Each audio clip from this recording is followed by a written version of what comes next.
Bismillahirrahmanirrahim. Assalamualaikum warahmatullahi wabarakatuh. Alhamdulillah, segala puji bagi Allah Subhanahu wa taala, Tuhan semesta alam. Shalawat salam semoga tercurah limpahkan kepada junjungan Nabi besar kita Muhammad sallallahu alaihi wasallam beserta keluarganya, sahabatnya hingga kita umatnya sampai akhir zaman. Anak-anakku sekalian, apa kabarnya hari ini? Alhamdulillah luar biasa. Allahu akbar. Tetap semangat menjalankan aktivitas kita ya. Jangan sampai dengan hanya gara-gara seperti ini kita semuanya tetap kita loyo dan tidak semangat dalam belajar. Harus semangat ya. Baik, pada pertemuan pertemuan pertama di semester kedua ini kita akan membahas tentang keteladanan Rasulullah SAW dan sahabatnya. Nah, yang pertama adalah kejujuran dan kasih sayang Rasulullah SAW. Nabi Muhammad SAW disebut juga dengan Al-Amin. Apa itu Al-Amin? Nanti kita lihat ya. Nabi Muhammad adalah nabi terakhir yang diutus oleh Allah kepada manusia. Jadi tidak ada lagi nabi setelah beliau ya. Kalau ada orang yang mengaku bahwa dia adalah nabi setelah Nabi Muhammad, itu adalah bohong besar ya. Kemudian juga Nabi Muhammad diutus untuk seluruh manusia, bukan hanya kepada satu umat saja. Beliau sejak kecil sudah menjadi yatim piatu, oleh karena itu beliau sangat menyayangi, mencintai anak yatim dan menganjurkan umatnya untuk merawat, mendidik dan mencintai anak yatim. Rasulullah itu ketika masih dalam kandungan ibunya, ayahnya sudah meninggal. Kemudian ketika umur beberapa tahun, ibunya juga sudah meninggal. Sehingga beliau merasakan bagaimana menjadi seorang anak yatim piatu. Ya, untuk itu beliau menganjurkan kepada umatnya untuk merawat, mendidik dan mencintai anak yatim. Kemudian Nabi Muhammad juga terkenal sebagai seorang yang jujur. Ya, sikap jujur tersebut diperlihatkan beliau sebelum diangkat menjadi Rasul. Ya, bahkan ada sebuah cerita ketika Rasulullah diminta untuk berdagang membawa dagangan Siti Khadijah, ya, beliau menunjukkan bahwa barangan itu kalau memang rusak, ya. Ada orang yang mau membeli pakaiannya ataupun membeli kain, Rasulullah mengatakan, "Pak, bahwa pakaian ini sobek." Ya. Jadi diperlihatkan beliau. Ya mungkin kalau sekarang jarang sekali orang yang ketika barang itu rusak diperlihatkan bahwa barang ini rusak, justru disembunyi-sembunyikan. Nah, itulah bedanya Rasulullah SAW. Sikap jujur ini juga kita sebagai umatnya harus diikuti. Seperti jujur apa? Ketika belajar, ya, ketika ujian tidak mencontek. Itu merupakan kejujuran yang paling kecil, ya. Kemudian Rasulullah juga digelar dengan Al-Amin, artinya orang yang dapat dipercaya. Al-Amin artinya orang yang dapat dipercaya. Nah, anak-anak sekalian, yang kedua kasih sayang Rasulullah SAW terhadap anak, keluarga, orang tua, dan masyarakat. Ya, Rasulullah hidup di zaman jahiliyah pada waktu itu.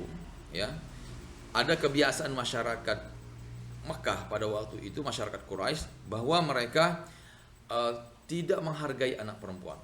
Jadi mereka itu merasa terhina ketika istrinya melahirkan seorang anak perempuan. Ya, tapi ketika anak yang lahir ada anak laki-laki, wah mereka akan bangga. Ya, tapi ketika yang lahir adalah anaknya perempuan, maka mereka merasa terhina sehingga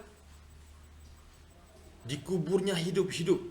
Dapatkah kita bayangkan? Mungkin anak-anak yang perempuan ketika lahir langsung dikubur hidup-hidup ya. Seperti apa? Masih kecil, masih mungil gitu kan. Nah, tapi oleh Rasulullah beda. Ketika beliau punya anak yang pertama, putrinya yang bernama Fatimah Az-Zahra, beliau gendong sambil tawaf mengelilingi Ka'bah. Artinya beliau menunjukkan kepada masyarakat Quraisy bahwa anak perempuan itu tidak hina, ya. Justru bisa mengangkat derajat orang tuanya, ya. Begitu juga ketika Fatimah menikah dan dikaruniai anak yaitu Hasan dan Husain, Rasulullah juga sangat menyayangi cucunya yaitu Hasan dan Husain. Yang ketiga adalah kepedulian Rasulullah SAW terhadap lingkungan.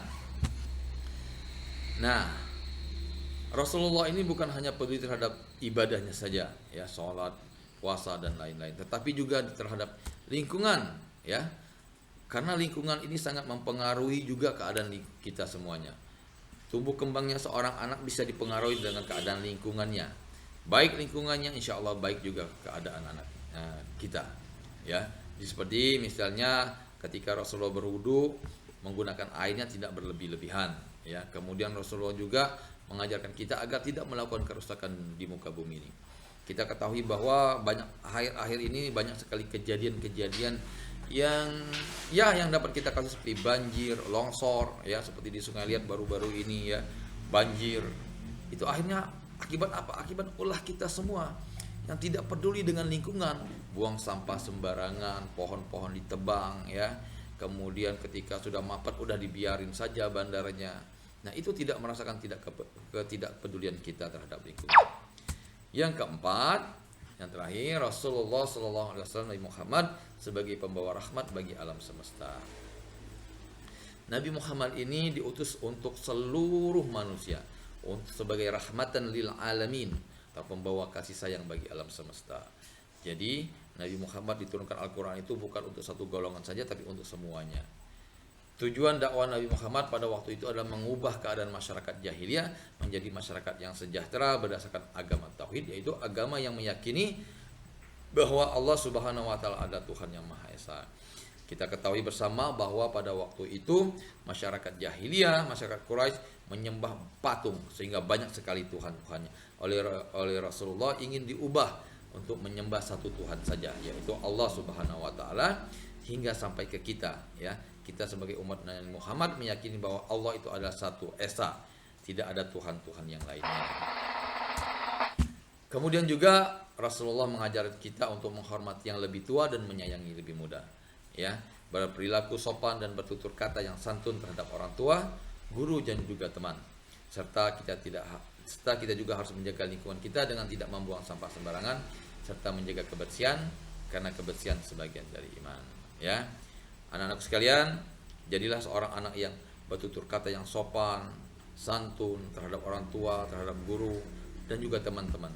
Jangan sampai terhadap orang tua kita santun, guru santun, tetapi dengan teman kita kadang-kadang bahasa yang kita sampaikan itu ya macam-macam ya. Jangan seperti itu ya. Malu kita.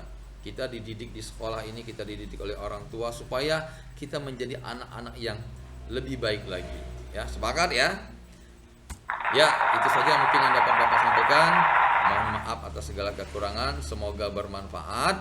Yang benar itu datangnya dari Allah Subhanahu wa taala, yang salah itu merupakan kesalahan Bapak sendiri. Kita tutup dengan sama-sama melapaskan hamdalah. Alhamdulillahirabbil alamin. Billahi taufik wal hidayah. Assalamualaikum warahmatullahi wabarakatuh.